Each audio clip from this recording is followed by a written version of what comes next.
So, good evening, everybody. On behalf of the Bar Association of RERA and Maharera as Appellate, I welcome everyone here.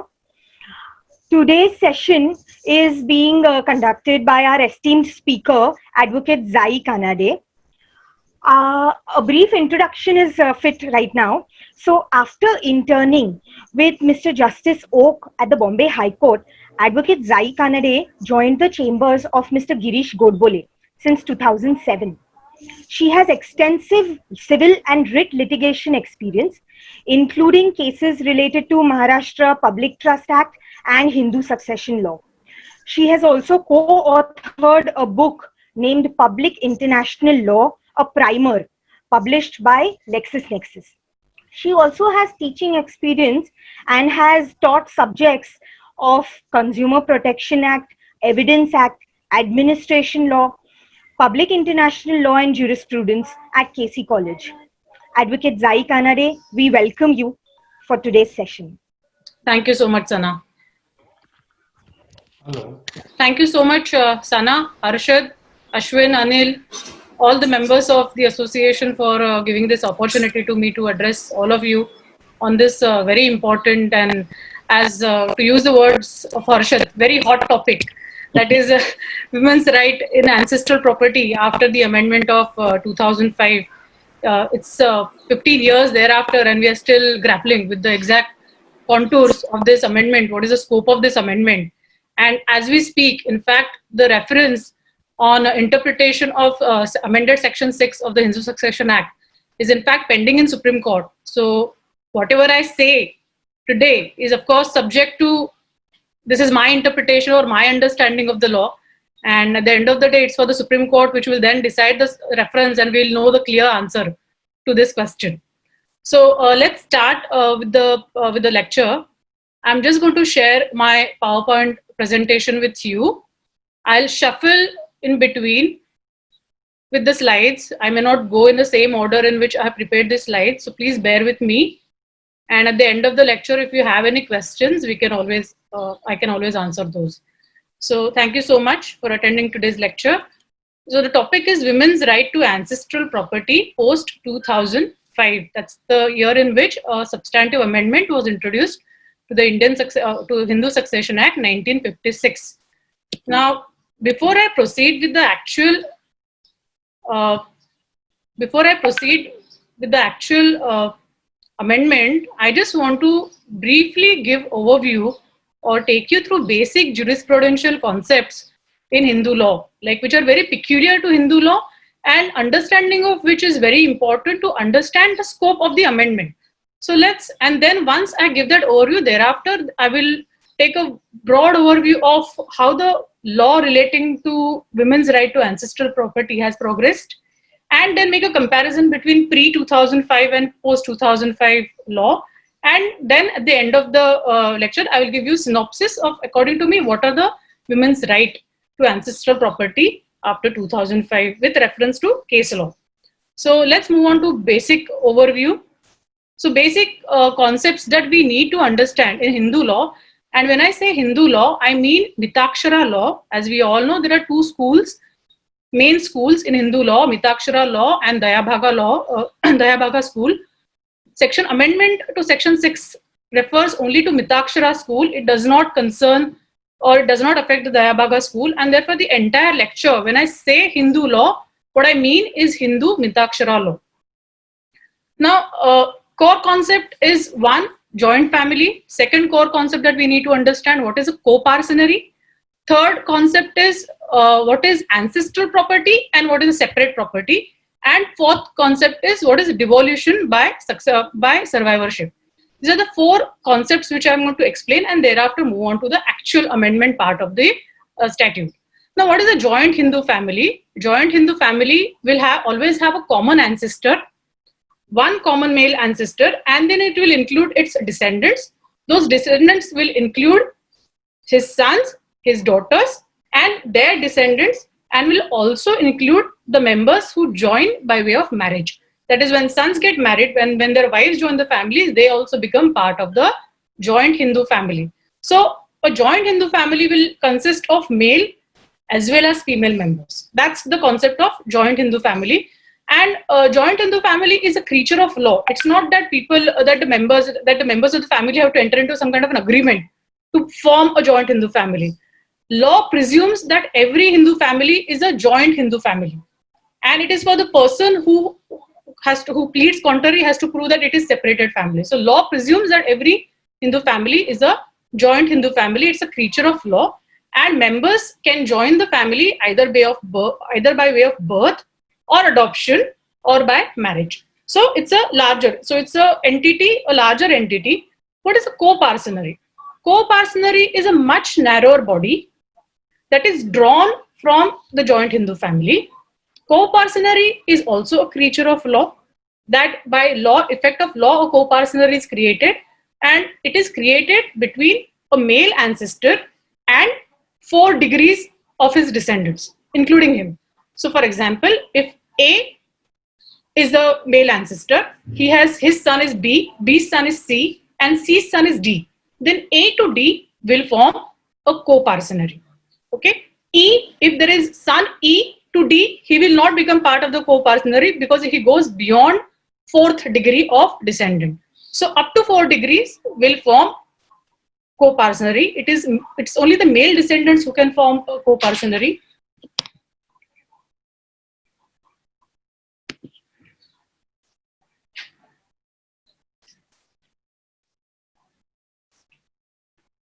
Okay, I'm sorry. So it's only they form, according to the uncodified Hindu law or the Shastric law, female descendants could not be co-parsonary. They could not be part of the co-parsonary. So now you understood what is a co-parsonary. That's a narrower body, much narrower body, consisting only of male descendants up to 4 degrees from the common ancestor.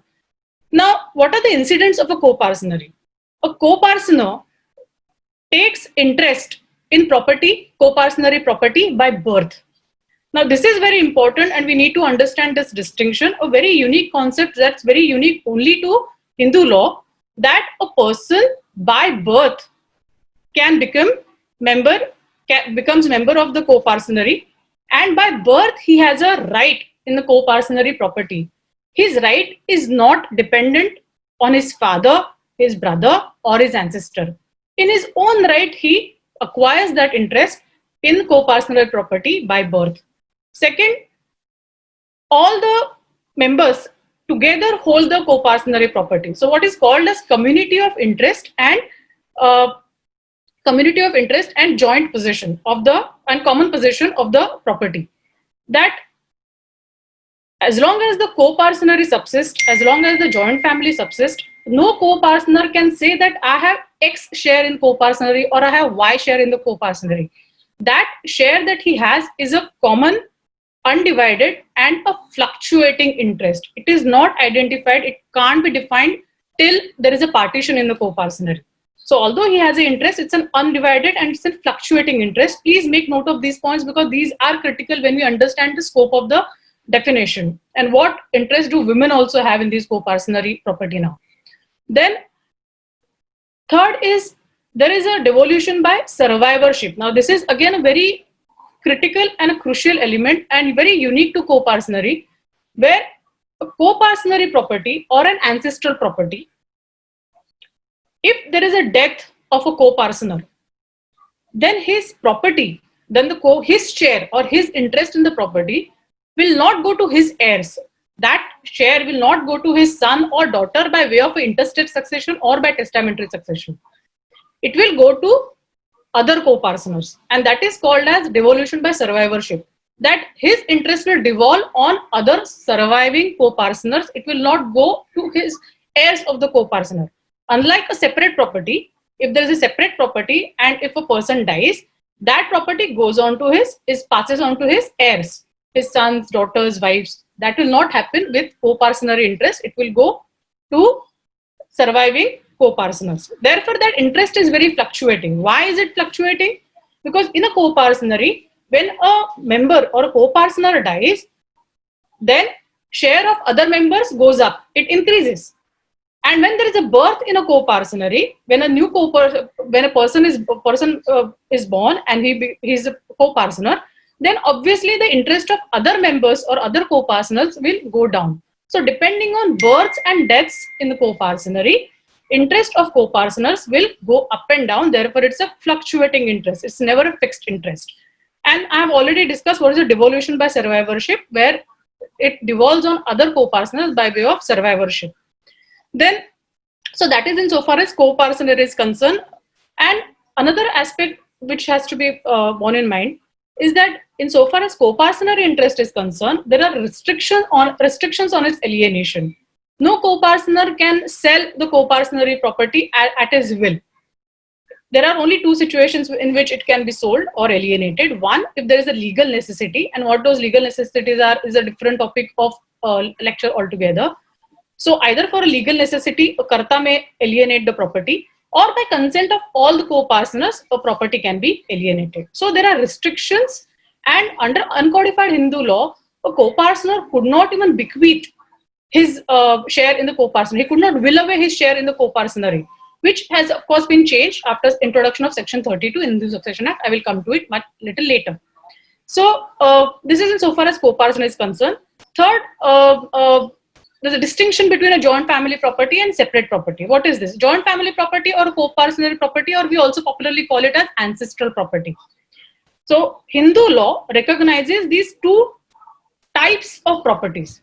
So whenever there is a question of devolution, or whenever there is a question of rights to any property under Hindu law, first and foremost thing that any person has to identify is whether it's a joint family property or whether it's a separate property. That's the first and foremost thing that you have to identify. And how do you identify it? What is ancestral property? Ancestral property is a property that has been inherited from a male ancestor. So if a father's property inherited by his son in his hands, if father has an ancestral property, has a property from his father, and then his son inherits it, then it's in hands of son, it becomes an ancestral property. So property that's inherited from male ancestors is an ancestral property, and any property thereafter that you acquire with the aid of such ancestral property also becomes ancestral property. What is a separate property? A co-parcener, so this is insofar as ancestral property is concerned, same person may hold ancestral property, he may also have separate property. What is separate property? That any property that is acquired by a Hindu by his own efforts without any aid or any detriment to the ancestral property becomes his separate property. That separate property is not part of the co-parcenary property. In that separate property, other co-parceners will not have any right. So insofar as ancestral property, which is part of co-parcenary property, will devolve by survivorship on other co-parceners. Insofar as separate property is concerned, a person, a man, the owner may dispose it off at his own will. When he dies intestate, it will pass on to his heirs. So there is a devolution by succession. So please understand this difference between devolution by survivorship and devolution by succession. So ancestral property or co-parcenary property, there is a devolution by survivorship onto other co-parceners. Separate property, there is a devolution by succession, either intestate succession if there is no will, so it will pass on to his heirs. If there is a will, it will pass on to the person to whom the bequest has been made. So that's the difference between the two. So insofar as ancestral property is concerned, there are limitations on alienations. Insofar as separate property is concerned, there are no limitations on alienation. The owner can dispose it off at his own will. So this is please understand. And then ancestral property, as we discussed, a co-parcener will take interest by birth. So as soon as a member is born, he takes interest in the property. That father does not have to give that interest to his son. That son on his own gets that interest by virtue of his birth. Insofar as separate property is concerned, if father has a separate property, his son will not get interest in his property by birth. He will get interest only after father dies. So that's the qualitative difference insofar as succession is concerned, insofar as ancestral property is concerned, and self-acquired property is concerned. Next slide is... Madam, can you have a slideshow so that screen is big? Can you go for slideshow? Yes. Slideshow. हाँ, just near Yes, anyway. Yeah, yes, yes, yeah. yes. Start from current. Yes, Yes. yes. Thank you. My junior wanted to point it out. I missed it. Sorry. So, okay.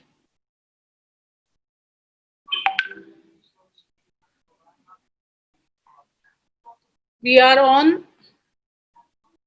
Yes. So, ancestral and self-acquired property. We have understood a distinction between two. Now, with those core concepts in the mind, now that we have understood those core concepts, let's move on to development of law relating to women's right to ancestral property. There are three stages. One is pre 1956, second stage post 1956, and third stage post 2005 amendment. Now, what is the law insofar as women's right to ancestral property is concerned? This is before enactment of 1956. Female members could not inherit ancestral property. They could not become co-partner.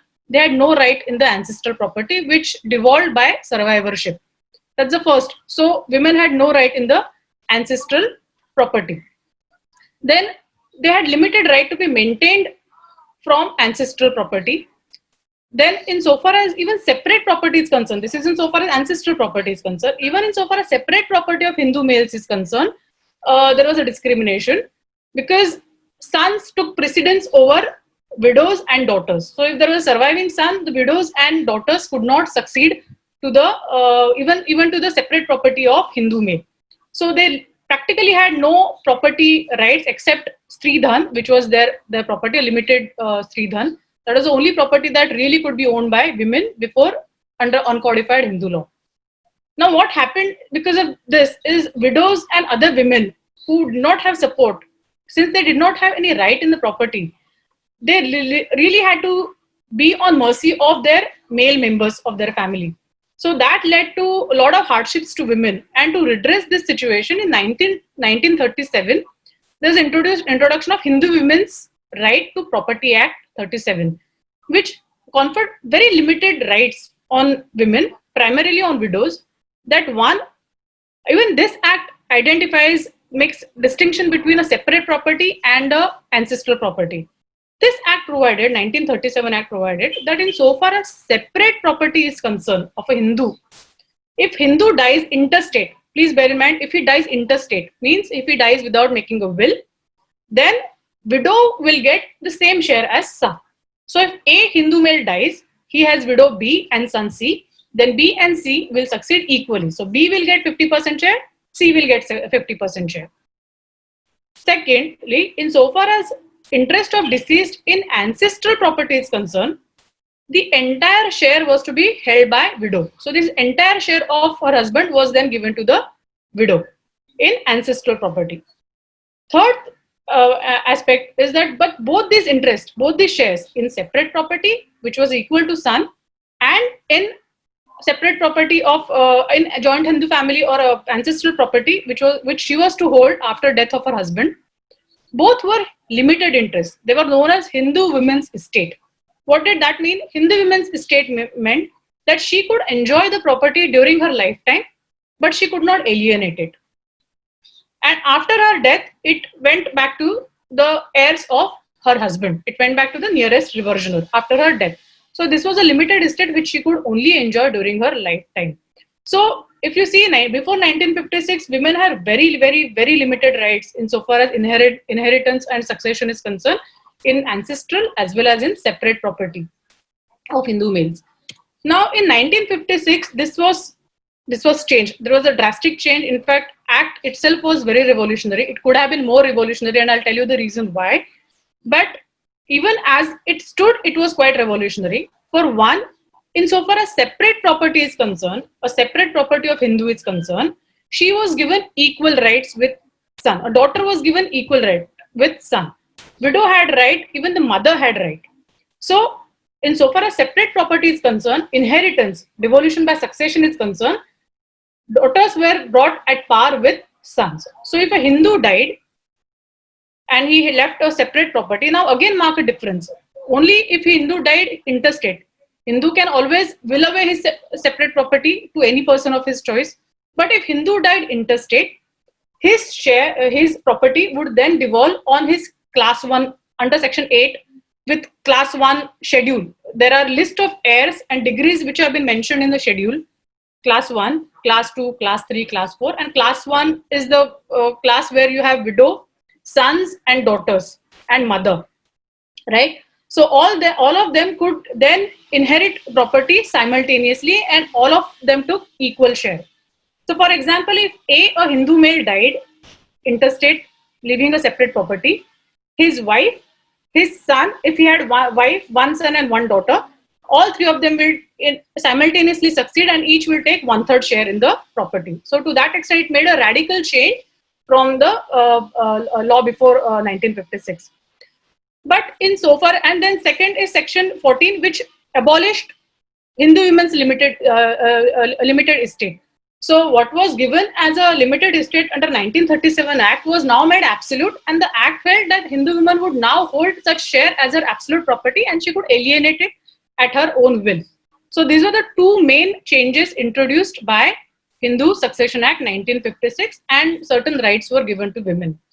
Now, when 1956 Act was enacted, in fact, Hindu Code Bill wanted to completely do away with Mitakshara joint family property, because there is an inherent distinction or discrimination against women in that system, where only preference is given to male heirs and not to female heirs. So it wanted to abolish Mitakshara joint family system. There was a lot of opposition to this amendment or to this change from society. As a result, what was introduced was section 6. Now we come to section 6, which has now been dramatically amended. Section 6 of Hindu Succession Act saves Mitakshara joint family property from operation of the Act.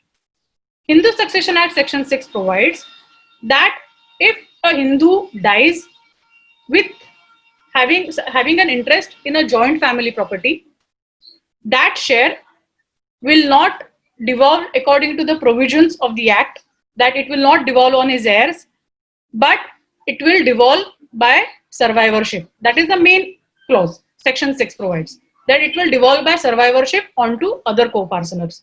So it saves co-parcenary property from operation of law, but it provides an important proviso, and that proviso provides that if Hindu male dies with any female heirs in class 1, who are female heirs in class 1?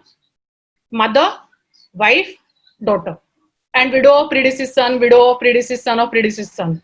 So if these class 1 female heirs, he is survived by such class 1 female heirs, in that and only that situation, his share, only his share in co-parcenary property will then devolve by succession, and not, so his share will then not go on to other co-parceners, but it will go on to his heirs by succession or according to the Act. So that is the provision that section 6 provided. So it saved the Mitakshara Hindu family, joint Hindu family property from operation of the Act. At the same time, it tried to protect interests of female heirs by providing that if Hindu male dies, and if there are surviving female heirs, then his interest in the property will devolve by succession and not by survivorship. That is the critical element. Then another, so it was a discriminatory in a sense, and I will come to that. I will explain how that section 6 actually, I'll give you an example and explain how the section 6 actually operate in the practice. Then there is a section 23, which is now stands deleted by 2005 amendment.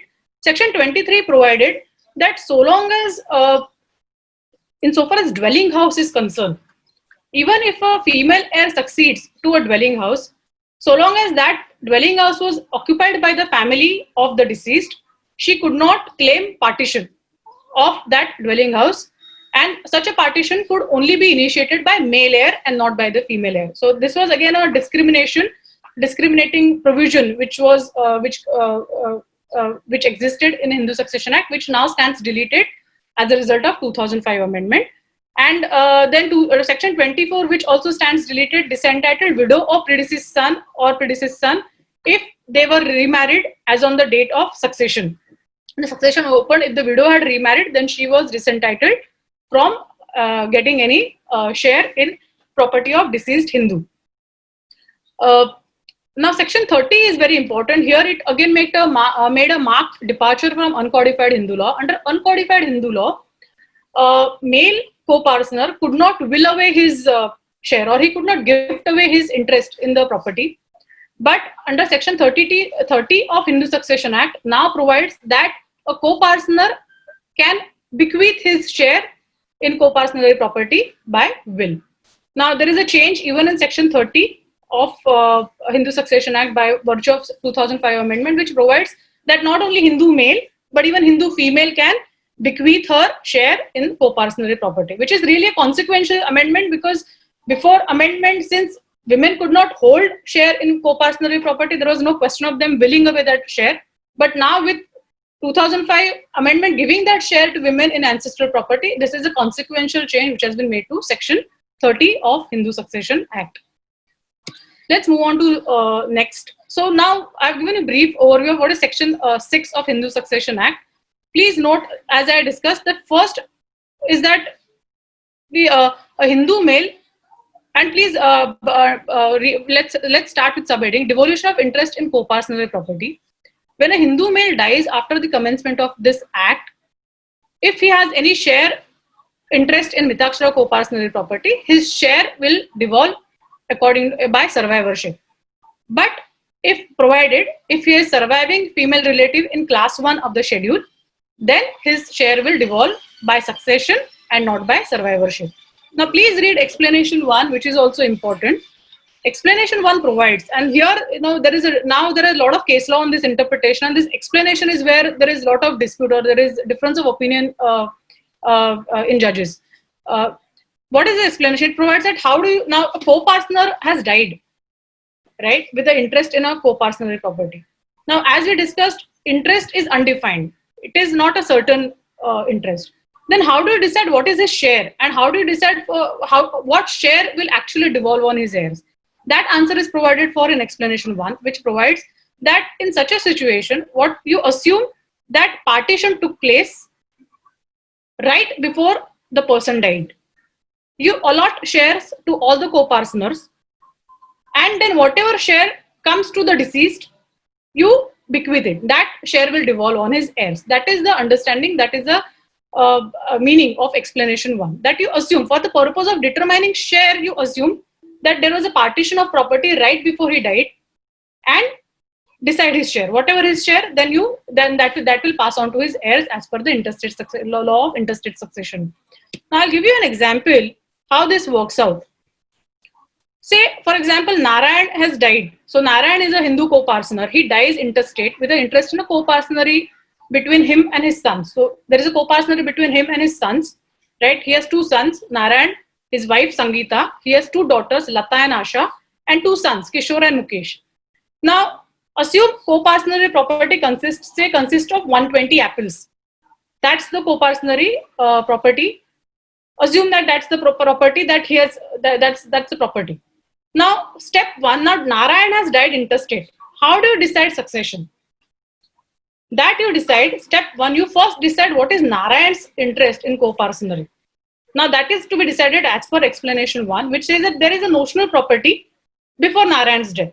Now, if there is a partition between Narayan and his sons who are co-partner, what will be the share? As per the rule, whenever there is a partition between father and his sons take the same share as father, and wife also then takes a share in the property, equal share with her husband and with her sons. Therefore, as per that rule, this property of 120 apples will now be divided into 4 parts. One part will go to Narayan, 30 apples. Sangeeta will take another part, and Kishore and Mukesh will take 30 apples each. So there is an explanation of, so first to decide what is Narayan's share. So what is Narayan's share now in co-partnership property? It is 30 apples as per the explanation 1. And then you go to step 2. Once have you decided or determined what share of Narayan is, then you move on to succession. Now what this succession provides, section 8, 9 and 10 of Hindu Succession Act provide that class 1 heir will succeed simultaneously to that share. So then Narayan's share of 30 apples will be equally divided between his wife 2 daughters and 2 sons, all of whom are class 1 heirs. That would mean, now if you see this chart, therefore Sangeeta, by way of intestate succession, she will get 6 apples. But on notional partition, she received 30 apples. Similarly, Kishore will get 6 plus 30, Mukesh will have 6 plus 30, Lata will have 6, and Asha will have 6. Therefore, at the end of the day, Sangeeta in an ancestral property, Sangeeta wife will have 36 apples, Kishore will have 36 apples, Mukesh 36, but Lata and Asha, being daughters, will only have 6 apples each. So, although prima facie it seems that women have been given equal rights, insofar as ancestral property is concerned, this section 6 operated in a very discriminatory manner, and daughters were given a very limited right in ancestral property. Now, this is a discriminatory part which was sought to be addressed by the legislature. This was recognized as a discrimination, and therefore it was sought to be addressed. Even before, and this is where I come to history of Hindu Succession Act, Amendment Act, even before central legislation, 5 states had already introduced legislations to do away with this discrimination or to get rid of this discrimination. State of Kerala, in fact, introduced an act and completely abolished joint family system. So therefore, there is no question of operation of Section 6 of Hindu Succession Act. Insofar as state of Maharashtra, Andhra Pradesh, Karnataka and Tamil Nadu, these states introduced amendments and extended the benefit of co-parsonary rights to daughters. Rider being very important, state of Maharashtra introduced this amendment in 1994. The only rider exceptions were: 1, daughters married before enactment of this amendment were excluded from its benefit.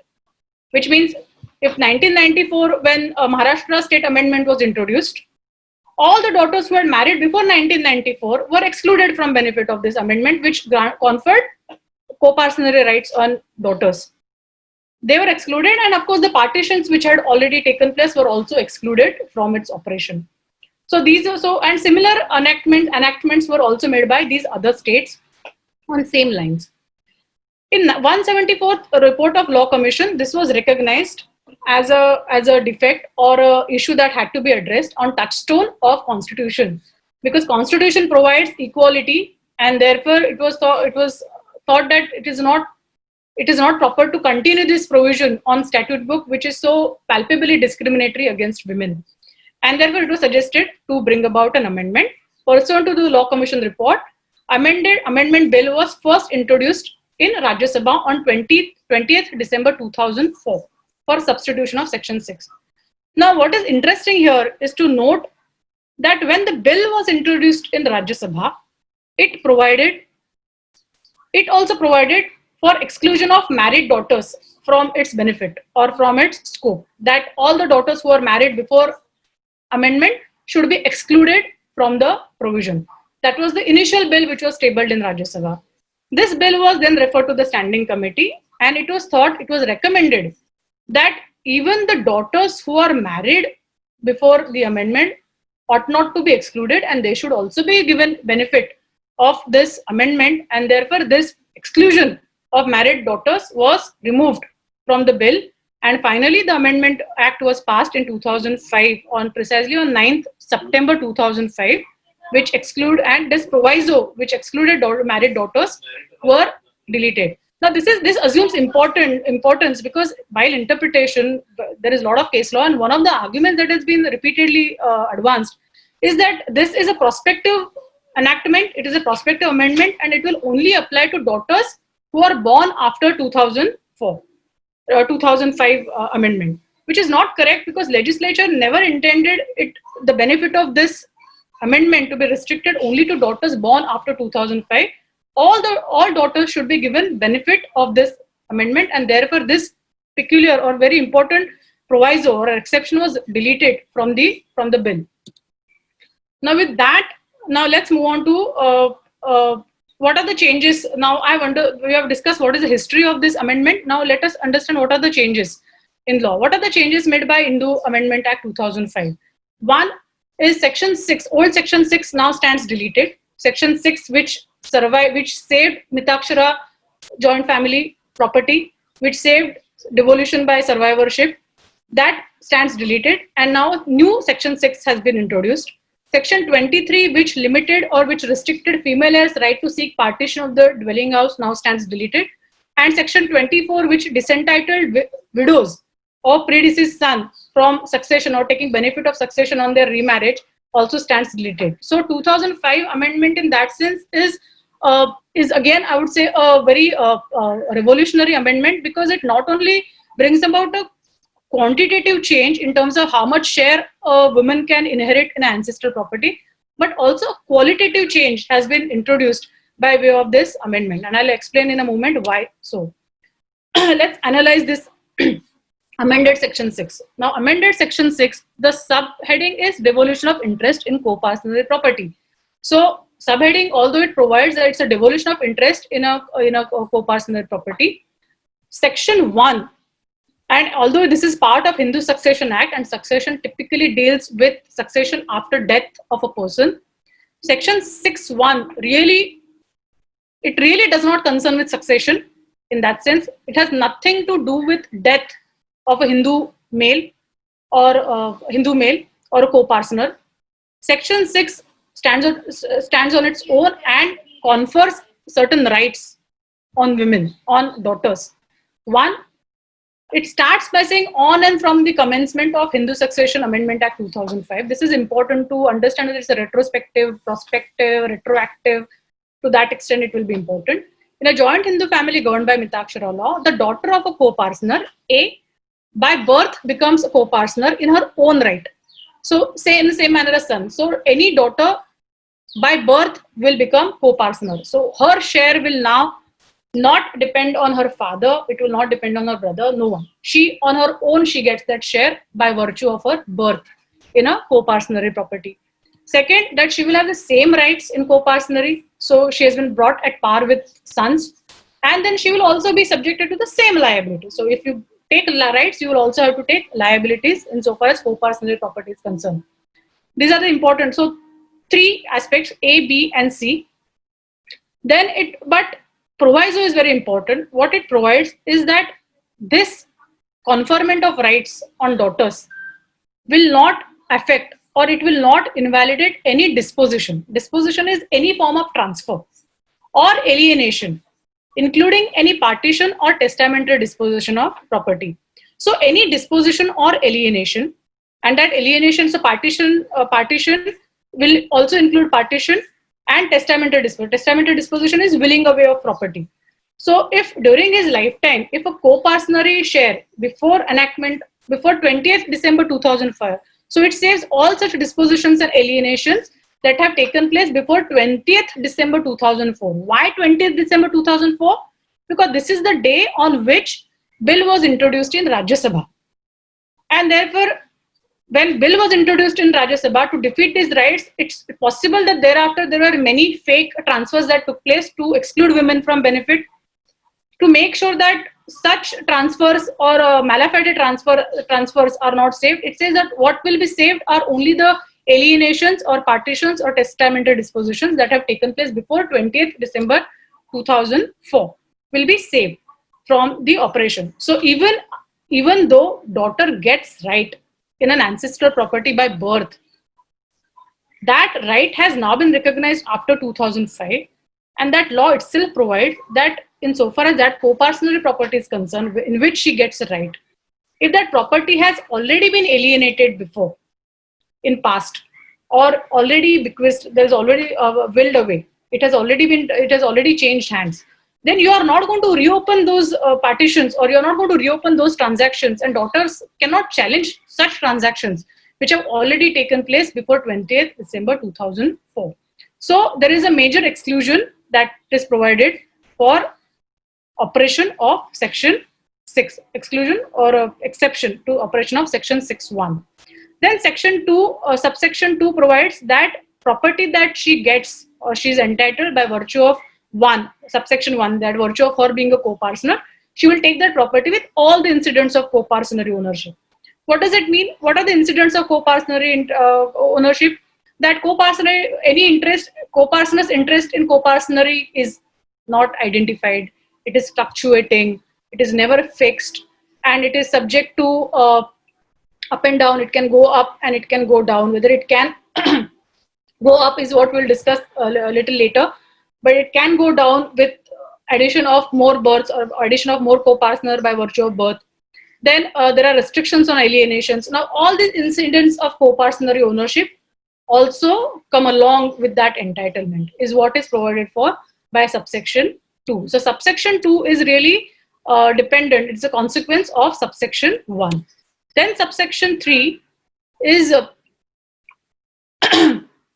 now subsection 3 is again very important, because subsection 3, if you read the wording, is similar to wording of old section 6. Now, while subsection 1 and 2 provide, they do not deal with succession, but in fact confer altogether a new right on daughter, subsection 3 now deals with succession. Now, what does it provide? Now, if you remember, subsection old section 6 saved survivorship, devolution by survivorship. In fact, the rule was that a Mitakshara joint family property will devolve by survivorship and not by succession. And then there was an exception provided that if there was a class 1 female heir, only then it will devolve by succession. Now, it has reversed. The situation has completely changed now. Subsection 3 now provides that whenever a Hindu dies, and this is here, it is Hindu, it is no Hindu male. So whenever a Hindu dies after commencement of subsection, after commencement of this Amendment Act 2005, his interest in the property will devolve by succession. It can either be testamentary succession or it can be intestate succession, and it will not devolve by survivorship. So even if a Hindu dies now, if after 2005, if a Hindu dies, if he does not have class 1 female heirs, still his share in co-partnership property will devolve by succession onto his heirs, and it will not devolve by survivorship to other co-partners or onto other surviving co-partners. Therefore, devolution by survivorship, that concept under Hindu law, has been given complete go by in a new amendment. Now, and it further provides that, if you remember, old section 6 provided that to decide the interest of Hindu male in a property, you will do a notional partition and decide his share. Now it provides, the new subsection 3 provides that a co-partnership property is deemed to have been divided as if a partition has taken place, which means that now there is a deeming fiction that partition. So as soon as a male dies, a Hindu dies after amendment of 2005, co-partnership property is by operation of law stands partition, and in that partition a daughter gets the same share as that of a son, and then a share of predeceased, and if any daughter or son has predeceased, then his share will go on to his branch or to his surviving child. It will not go to other children or other branches. So this is again a very qualitative change which has been brought about by 2005 enactment. Now, and then how do you decide his interest is again what the explanation provides. The explanation is the same as what was there in the old subsection, old section 6. Now, subsection 4 is about pious right to pious obligation. That under Hindu law, sons, if father had taken a pious obligation, as long as any obligation, as long as it was not immoral obligation, sons, grandsons and great grandsons had to satisfy it to the extent of their interest in the co-partnership property. That's the principle of pious obligation. Now that has also been completely given go by. What subsection 4 provides is that after commencement, such pious obligations will not be enforced, but it again excludes the obligations which have taken place before enactment of 2005 Act. That is insofar as pious obligations is concerned.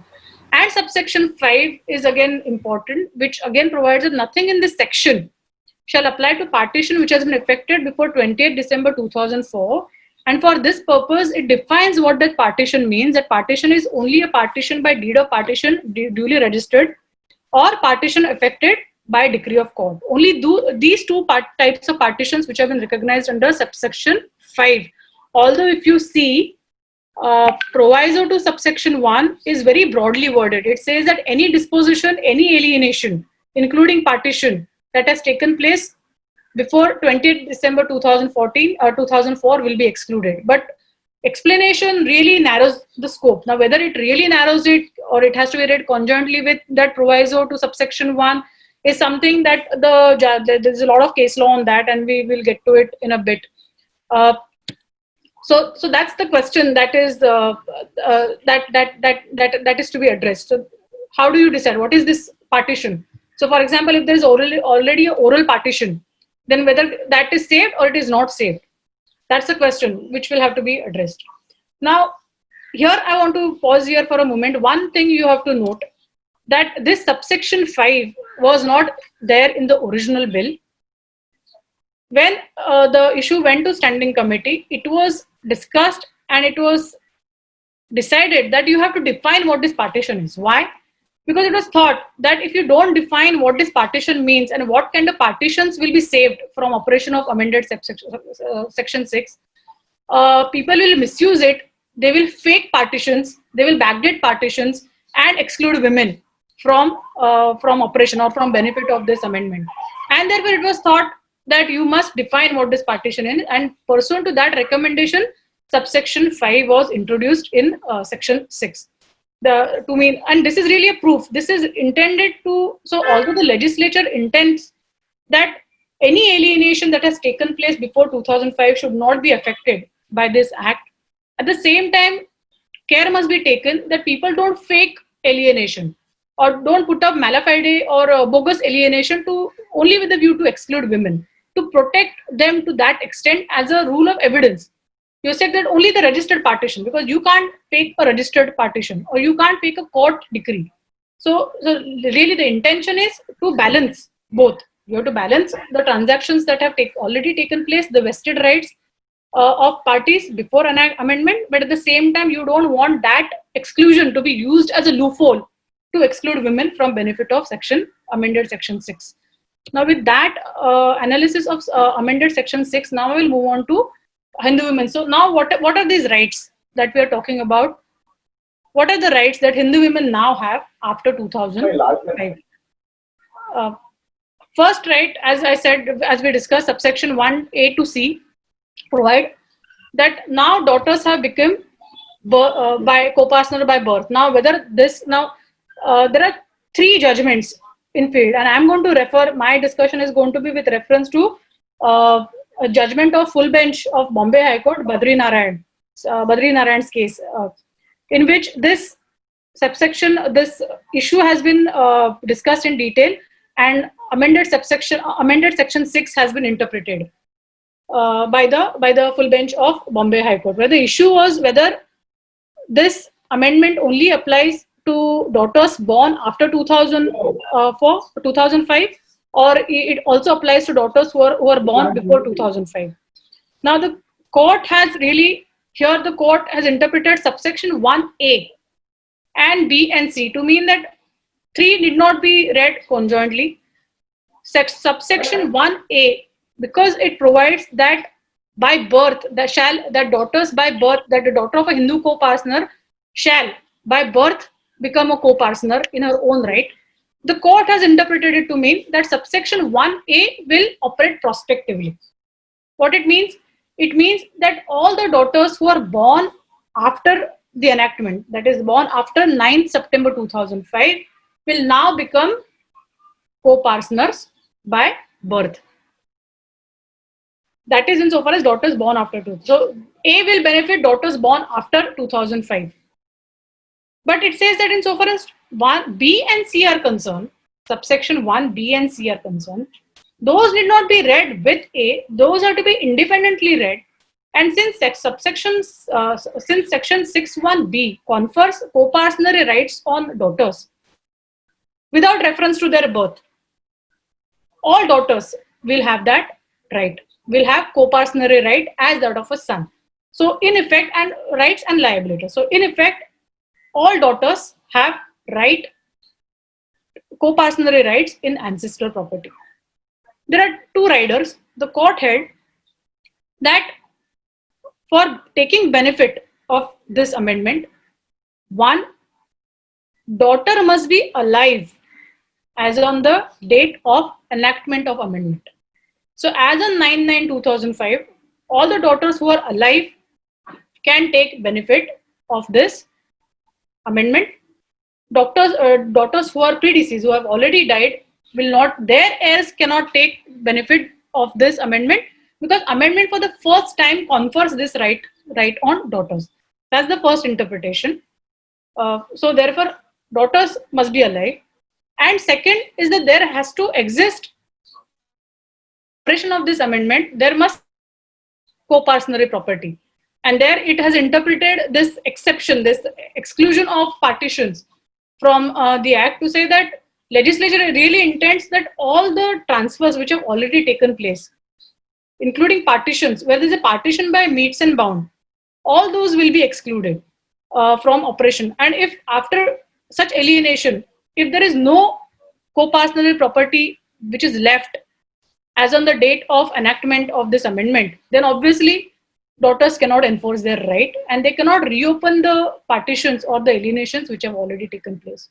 So that's the interpretation given by the Honorable Bombay High Court, the full bench of Bombay High Court.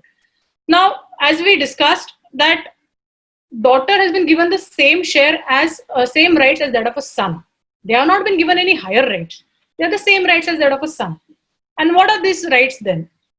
Or what are these incidents? One, as I'm repeating some of this is a repetition, that it is undivided share, undefined share, it is subject to fluctuations, right? Then the restrictions and alienations will also apply to daughters.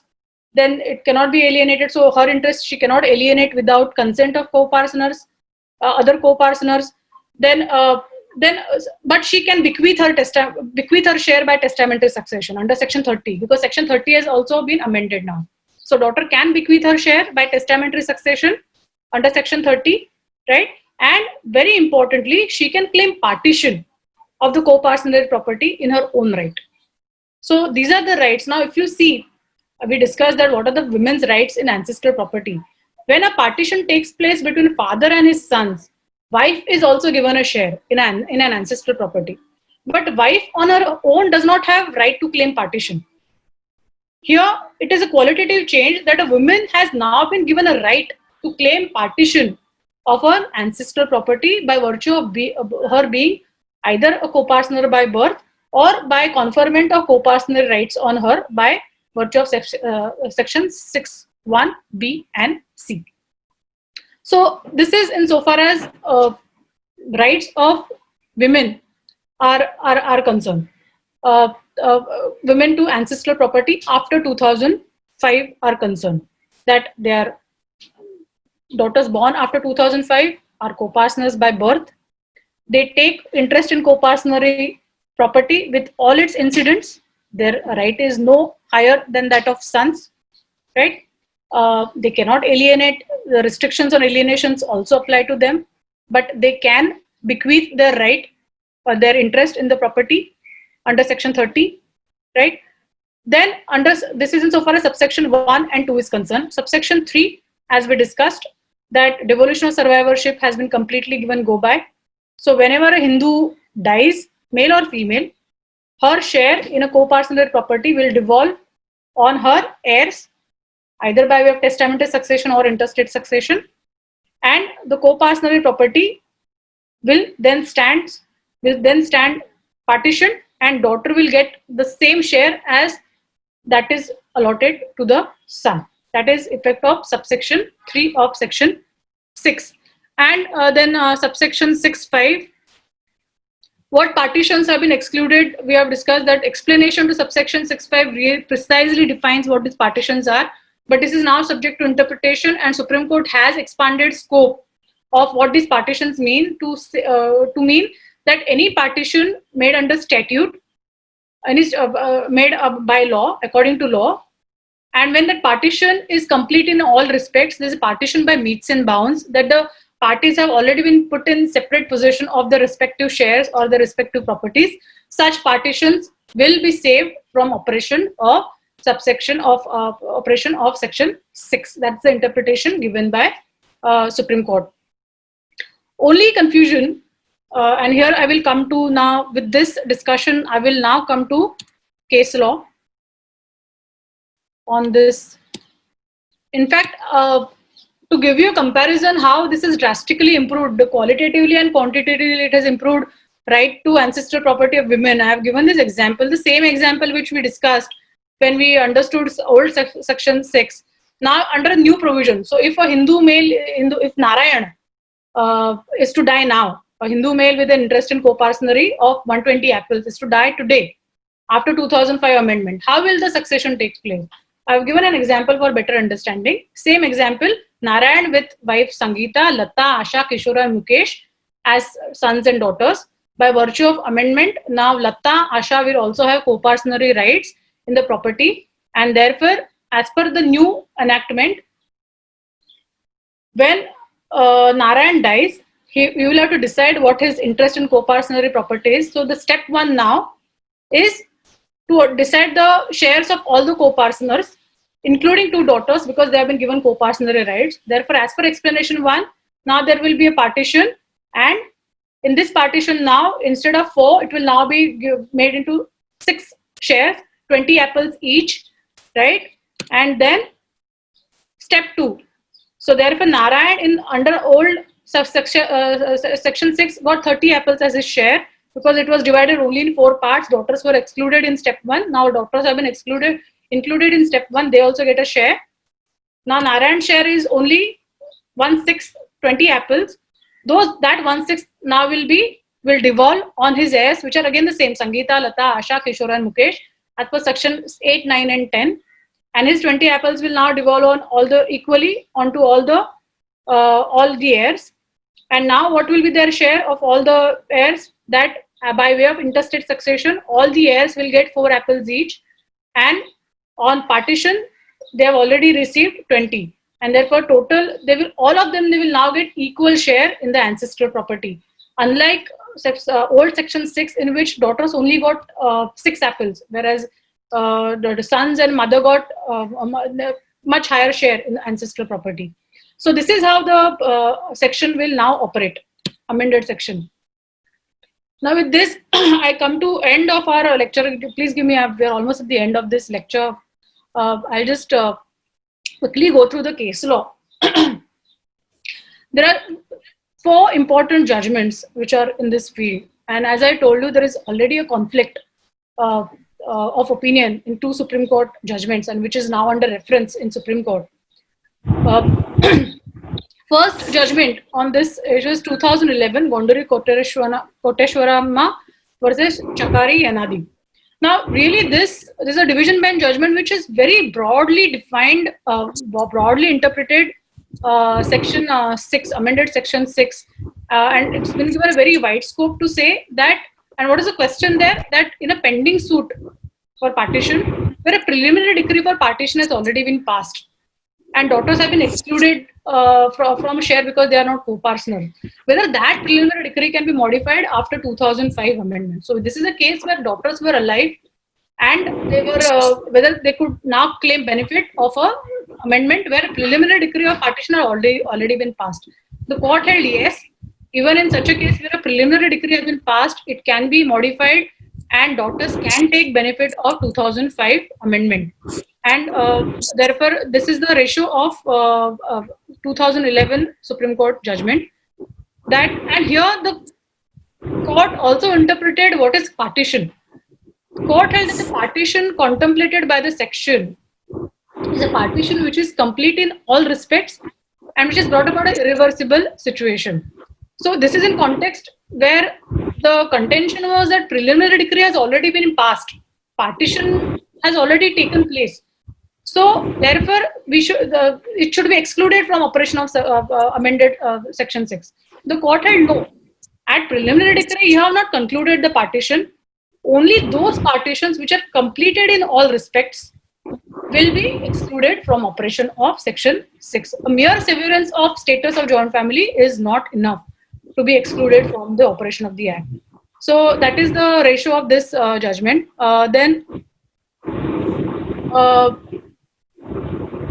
Okay. Thereafter, there is a division bench judgment of Vaishali Ganurkar versus Satish Ganurkar. This judgment was in that sense regressive insofar as women's right is concerned, because the court held that only the daughters born after 9/9/2005 will become co-partners by birth. And in this judgment, the court did not refer to the Supreme Court judgment of 2011, which was already in field. So this judgment was passed without taking into consideration that judgment of Supreme Court. And this judgment has now been subsequently overruled by the full bench. Now that full bench judgment is Badri Narayan versus Om Prakash. And I've already discussed what the ratio of this judgment is, that section B and C are not circumscribed by subsection 61A. And it is only subsection 61A which is prospective in nature, but insofar as B and C are concerned, and 2 are concerned, they're retroactive in nature. What is retroactive in nature? That for their operation, they depend on circumstances that have taken place in past, that have taken place before enactment of the amendment, but they operate in future. The effect will only be given to the legal effect or legal consequence of the amendment will only be given in future. And the court held that from now, from 9/9/2005, daughters have been given, their co-parental rights have been recognized, and they can enforce these rights, provided the court held that daughter must be alive as of 9/9/2005, and if she's dead, then her heirs can't claim benefit of the amendment. Here, I have to say that although the heirs may not be able to claim benefit under subsection 1 or section 6, yet under subsection 6, if the co-partner, the ancestor, dies after 2005, they can still claim benefit of subsection 3, which provides that the daughters will take the same share as sons. So that is insofar, and not only daughters, but children of deceased daughters, predeceased sons and daughters. So even if the daughter has died before 9/9/2005, if her father dies after 9/9/2005, and daughter is survived by children, they can take benefit of section 6(3) to claim higher share in the ancestral property. That's my understanding of subsection 6(3). Not provided for in the judgment. This is my comment. Please make note. This is my comment, not what is held by the court. Then that is insofar as, and then the fourth incidence is that co-partner property must be available as on that day. If it has already been alienated, then obviously there is no question of enforcement of these rights.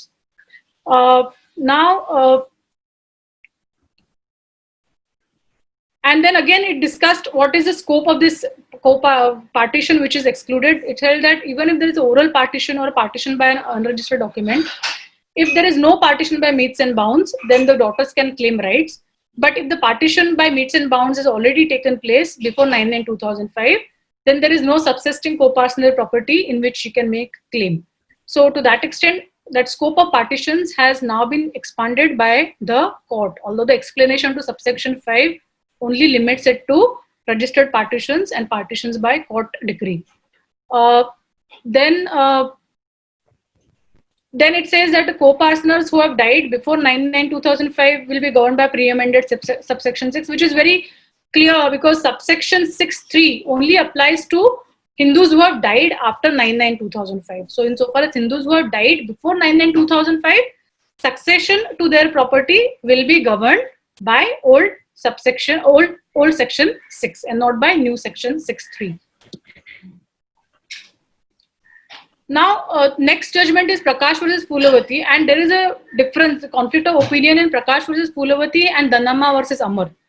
Now, what is Prakash versus Phulavati? Prakash versus Phulavati, it refers to Badri Narayan's case in Bombay, full bench judgment of Badri Narayan case, but somehow fails to understand the exact purport of the judgment and holds that amendment is only prospective in nature and it will only apply if only if prospective in nature, and then the daughter must be living and co-partner must also be living as on 9/9/2005 to get benefit of subsection of section 6(1) of so if the daughter has to give has to take benefit of section 6(1), then not only she must be alive, but even her father, living co-partner must also be alive as on 9/9/2005. It's a very odd judgment, and to interpret section 6(1), it refers to section 6(3), which is really about succession. It has nothing to do with, so it's really an independent provision, nothing to do with section 6(1) and 6(2), and yet the court holds that rights under amendment are available only to living daughters of living co-partners. It does not say that the daughter must be born after 2004. It says that date of birth of daughter does not matter. She can be born even before 1956. What matters is that co-partner must also be living. Is the interpretation. Although Badrinarayan judgment does not hold so. It does not even make reference to date of death of co-partner. Because why I say is subsection 6.1, as we discussed, is really not about succession. It's giving right to daughter on her own, independent of her father. So really that provision, operation of that provision should not be dependent on as to whether the co-partner is living or he is dead. That's my understanding of the law. Then that is insofar as Prakash versus Phulavati is concerned. Now Dhanamma versus and Prakash versus Phulavati. Now please understand, this is also division bench judgment. 2011 judgment is also division bench judgment. In fact, in Prakash versus Phulavati, the court refers to 2011 judgment, but holds that in fact it's not applicable. But it's really applicable. It holds that judgment has clearly defined what is the scope of amended section 6 of the Hindu Succession Act. So it's a very odd judgment. That's my respectful submission. Of course, now that is under reference, and it's for the Honorable Supreme Court now to decide whether the view taken in Prakash versus Phulavati is the correct view, or the conflict of view is with view taken in Dhanamma versus Amar. Now this is a 2018 judgment, and in 2018 judgment, the court has one aspect that we have to consider here, why there is a conflict. In Prakash versus Phulavati, why court held the justification given for excluding co-partners who had died before 9/9/2005 from operation was that if the co-partner has already died, then his property has already devolved under old section 6.1. Old section 6 provides for notional partition, and because there is already a partition by statute, that property stands partitioned, and therefore it is excluded from operation of amended section 6. I hope I'm making sense.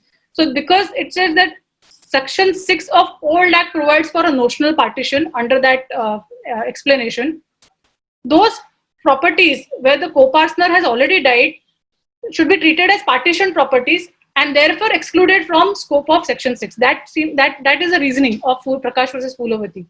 In Dhanamma versus Amar, the court has taken a contrary view. The court has now, this is a case in which again there is a pending suit for partition. Co-partner had already died before the amendment, and the question was whether the daughters could now take benefit of amendment in a pending suit.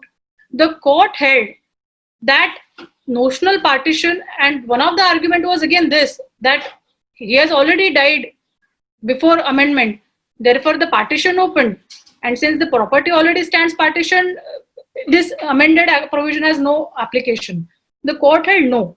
The explanation 1, the notional partition provided for an explanation 1 to unamended, the old section 6, is only for the purpose of determining the share of the deceased. It does not actually result in disruption of co-partnership, and therefore insofar as his share may devolve on his heirs as per the law of succession as and when he died, and law of that day will apply. But insofar as the rest of the property is concerned, it continues as a co-partnership property, and if that property subsists as on 9/9/2005, then the daughters can make claim in that property by virtue of amendment. So that is the reasoning given by Supreme Court. Now that there is a conflict, so therefore there is a. So interestingly, in Dhanamma versus Amar, the Supreme Court again refers to Badrinarayan case. In fact, holds and then goes on to hold that the controversy now stands settled by Supreme Court judgment in Prakash versus Phulavati, which is, in my respectful submission, not correct, because Prakash versus Phulavati really restricts the scope of amended section 6 and is not a. And in fact, the court itself has taken a view contrary to the view taken by Supreme Court in Prakash versus Phulavati. So therefore, to that extent, there is an error even in Dhanamma versus Amar case decided by the Supreme Court. Now that reference, this conflict has now been referred to to a larger bench in Vineet Sharma versus Rakesh Sharma. This is latest 2019 order, and we should await a decision of that. Uh, According to me, it's the view taken by Supreme Court in Dhanama versus Amar, which is a correct view. So that's it. Here I conclude my lecture. I hope I have made sense. And if there are any questions, please go ahead. Yes, there are quite a many questions. Firstly, thank you very much. This has been very informative. I will just start taking the questions. So first is that how to identify whether a property is joint or separate. Can you please explain with an illustration? So to give you an illustration, if a property, if anyone comes to you with this issue of devolution or an issue of succession, and you have to decide what is the character of that property, you have to see what is the source of that property. Is it a property that has been acquired, the owner? You have to ascertain whether the owner, the person who owns the property, whether he has acquired that property through his own efforts. So, for example, if you are in service, you are a salaried person, and if you have bought a property through your salary, then it is your self-acquired property. But say there is a family home, like a house owned by a person. Now that person has in fact used he may have bought it, but if he has used the funds of his joint family, so for example, he has some ancestral land in village, he sells that land, uses those funds to buy property in Mumbai, then that property will not be his self-acquired property. It will still retain its character as an ancestral property. The test is that any property that is inherited from line of male ancestor is a ancestral property. To give you an example, say Narayan. Let's again take example of Narayan. Okay, Narayan is a salaried person. He buys a house. Now he buys a bungalow. Now that bungalow in his hands is a self-acquired property. It is his separate property. When he dies, this property will pass on to his heirs by way of succession, either testamentary succession or interstate succession. If it passes on to his heirs, right? Now say Narayan's son Kishore is his son, so it passes on to Kishore. Now in Kishore's hand, right? This is a property acquired from his father, from male ancestor. So when Kishore has a son, it is an ancestral property. So in Kishore's hand, the property now acquires that of a ancestral property. It acquires the nature of an ancestral property. In hands of Narayan, it was his self-acquired property because he owned it. He earned it. But because it is now passed on to his descendant, it now becomes an ancestral property in hands of his descendants. So that's the test. Right. Next question is, if a male co-parsoner has 16 acres of land and his wife has 8 acres of land, then what will be the exact share for his son and 4 daughters? 1 son and 4 daughters. No, I have not understood. The wife has 16 acres of land is what? Is ancestral property? Wife has 8 acres of land. No, but wife's property is what? Is it her own property that she has inherited from her parents? What is the nature of that property? I think this is like a subject. Yeah, because during lifetime of her husband, unless there is a partition, wife can't claim a separate share in ancestral property of her husband. Only if husband or sons, they decide to partition, in that event she will get a share. Till then, she does not get any share in the property. So we can take the next question. That is, in case of an illegitimate child, that is a child from a second wife, can that child claim property of deceased father who has acquired self-acquired property? And how much share will such if it is a self-acquired property and if he dies intestate, then it will whatever are the incidents of intestate succession will follow. Now whether that class 1 heir sons will also include illegitimate sons or daughters is something that you will have to see the provision and decide. So is there a difference for his such a share, or he will get it at par?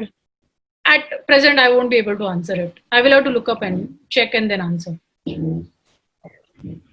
Next question is whether tenanted properties fall within definition of coparcenary property, and whether women can claim such right in tenanted properties. Tenanted, tenanted property, it is, and by nature it's a different property, tenanted property. Right. And if it again depends where the property is. If it is controlled by Maharashtra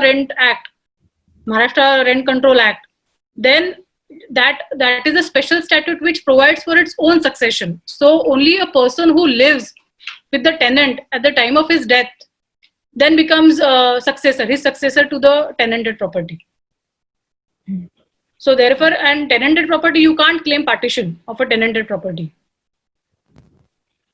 Okay, so the answer is no. If a woman has died in the year 2006, then can her daughter claim right in property? Yes, women, if she owns a property, yes, her daughter being under in the Hindu Succession Act, Hindu women, there is a provision for succession to Hindu women's property, and which also includes her daughters and sons and husbands equally take share in her property. And that provision has not been amended. What has been amended is only a provision relating to Section 6, which provides for share in an ancestral property. Whether married women continue to be members of HUF of her father after marriage, and can such women be uncodified under Hindu law? It's only the unmarried daughter who is member of joint family. After she marries, she becomes member of joint family of her husband. So she ceases to be member of joint family of her father. Okay. In case if a father has deceased before 2005, then what right will daughter have in her father's property? So as we discussed, the court has now held that it does not, and as we also discussed, Section 6(1), amended Section 6(1), gives right in ancestral property to women in their own right. It has nothing to do with their father or their ancestor being alive or dead. Although the judgment of Supreme Court in that case of Fuluvati holds otherwise, in my opinion, and that is now under reference, that judgment is under reference, under consideration. It's my opinion that it does not matter so long as daughter is alive as on 2004 when the amendment came into force. If she's born after 2004, she becomes a co-partner by birth.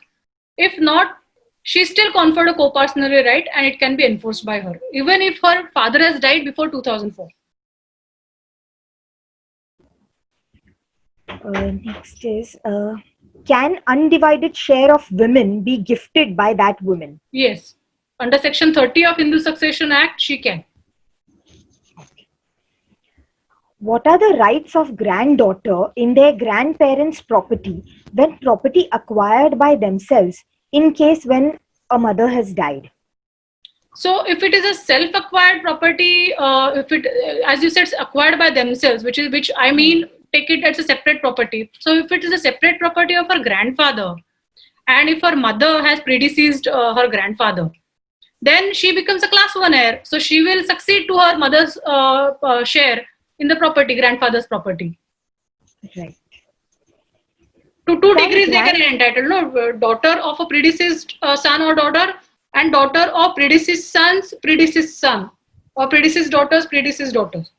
So up to 2 degrees they can claim share if their ancestors have died. Can grandchildren claim partition from their grandfather's property if father, grandfather both are still alive and partition between them has not taken place? Yes, so here, so I take it grandchildren, you mean to say grandson, but now it will also include granddaughter. Exactly. So yes, so as a normal incident, co-partner will always have a right to claim partition, but and that's a normal rule. But in Bombay state, so there are different states, so have their own rules. Now this becomes part of uncodified Hindu law, which provides that in Bombay state, So long as co-partnery continues between father, his brothers, and his father, then son cannot claim partition during the lifetime of his father. So in this case, he will not be able to claim partition because father is alive. But if co-partner is only between father and his sons, then son can claim partition. But co-partner is between grandfather, father, and sons. Then sons can't claim partition so long as father is alive. During his lifetime, they can't claim that partition. That's the Bombay rule, applied only to Bombay state. If a son purchases any property from his income in joint name with his father, in that case, can daughters get a share in the father's property? So there you will have to ascertain the intention whether if it's a self-acquired property. So if the son has bought property from his own funds, but he's given it, he has also purchased it in name of his father, then is it a Benami transaction? Then those aspects will have to be considered. But at the end of the day, if the source of those funds is his self-acquired property, then it will be a self-acquired property unless intention is shown that the man wanted to contribute it or add it to the joint family property. That can be done. A separate property of a member, he can voluntarily add it to the joint family property. If that intention is shown, then even daughters can claim share. Okay. So it will all depend on facts and circumstances of each case. Right. The next question is, if succession takes place in the year 1947, then what would be share on a daughter in devolving on a daughter in her father's property, that is ancestral So property? 1947 is before 1956. So, Right. So 1956 Act enactment operates only for successions that take place after 1956. 47, if the succession is opened, it will be governed by uncodified Hindu. So if it is a daughter, then daughter. If there is a son, then she will get no share. If there is no son, and if there is no widow, then she will get share. Okay. Can a husband claim a share of a wife in wife's ancestral property? Husband claim share in wife's ancestral property. It's a good question, because as we see that the amended section 6 only operates insofar as women's rights in ancestral property is concerned. Whether the husband can claim such a right, if she acquires a interest in ancestral property of her father, you said it, then it does not retain character of ancestral property. In her hands, it will become her separate property, because as we said, ancestral property is only the property that you inherit from male ancestors. Is the law stands now in view of the subsequent changes where you have also made women share, whether that notion also needs to change, and concept of ancestral property itself needs to change, is something that will have to be considered. But as the law stands today, ancestral property is only the property that is inherited from male ancestor. So if it is a woman has inherited property from her father or her parents, then in her hands it becomes a separate property. And after her death, if she has died intestate, then husband will also get share with her sons and daughters. If there is a registered will by father, it is made in 1961, then can the daughter object for probate in 2010? So when did father die? There is no date. This is a case-specific question, I think. Yes. When did father die? Is he still alive? If he is still alive, then the will has not taken effect. She can say that she can question, she can challenge now that that bequest to say that this will cannot affect my share in the property. But if father has already died before 2004, before the amendment came into force, then she will not be able to, because then it will become an alienation. Then she will not be able to challenge it. So therefore, you will have to see when he died. Right. Next question is, could you please specify the difference between ancestral property, co-parcenary and joint family property? And can a woman be karta of HUF? So the law was women could never be karta of HUF. This is when women could not be co-parceners. Since women could not be co-parceners, and karta can only be one of the co-parceners. So if women could not be co-parceners, they could not be karta. But now with the view change of law, if women can become co-partners, I don't see why they can't become karta.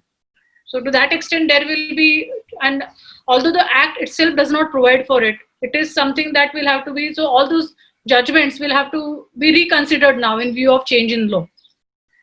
Right? Right. That's one question. What was the other question? The difference. So say joint family property, co-partnership property, ancestral properties are the words which are used interchangeably. So joint family property is the property in which all members have, it's joint family property and co-partnership property are one and the same, because only the co-partners who hold interest in the property, and therefore it is a co-partnership property. Ancestral property is one of the is one type of property which is part of co-partnership property. Co-partnership property can also have other property. Say for example, a co-partner has acquired a property, but he adds to the pool of co-partnership property. Then it is not an ancestral property, but he voluntarily adds it to the co-partnership property. So therefore, ancestral property is only one instance of co-partnership property. Co-partnership can consist of many other types of properties. This is a question with regards to the illustration that you gave on apples. Yeah. In Narayan case, Yeah. how would a wife get 20 apples? I understood that she gets 4 apples as an heir, since Sangeeta is wife, not a co-partner. Yes, but that So- yes, I understood the question. So the answer is in uncodified Hindu law, which provides that if there is a co-partnership between husband and sons, co-partnership is between father and son, and if there is a partition between father and son, then wife gets equal share. That's the rule of uncodified Hindu law. She on her own, she can't claim any share. She can't claim a partition of the property. But if father and sons decide to partition the property, then in that partition, she gets a share. Therefore, Sangeeta will also get share in the property. Can a widow get right as a co-partner interested in her husband's joint property? Sorry, Can can you you repeat it again? Sorry, can you again repeat the question? Yes. Can a widow get right as a co-partner interest in her husband's joint property? So, widow, Can you explain through illustration no, as so to how see, Sangeeta amended section 6 confers rights on daughters. So, a daughter of co-partner will now become co-partner by birth in co-partnery of her father. Right? A widow, insofar as ancestral property of her husband is concerned, if husband has died intestate, right? Say for instance, if he has died intestate, then she will succeed as a class 1 heir, but as a by way of succession, not by way of survival, not by way of co-partnership rights. But as an heir, she will then have interest in his share in co-partnership property. Widow.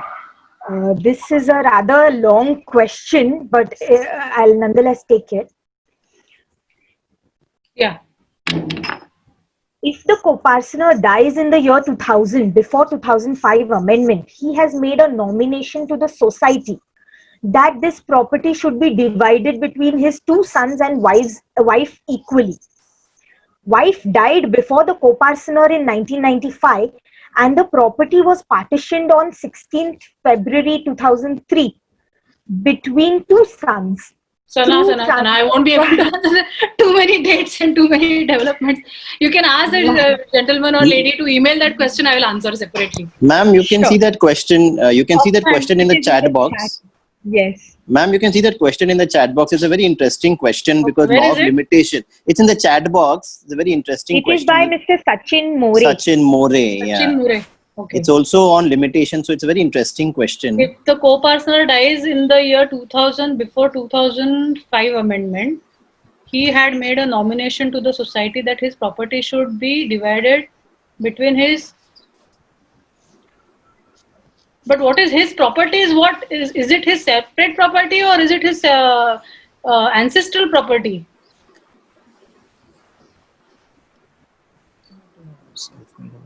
Self-acquired. This will not be covered. Acha. Is it his self-acquired property? Yes. Yes, madam, it is self-acquired property.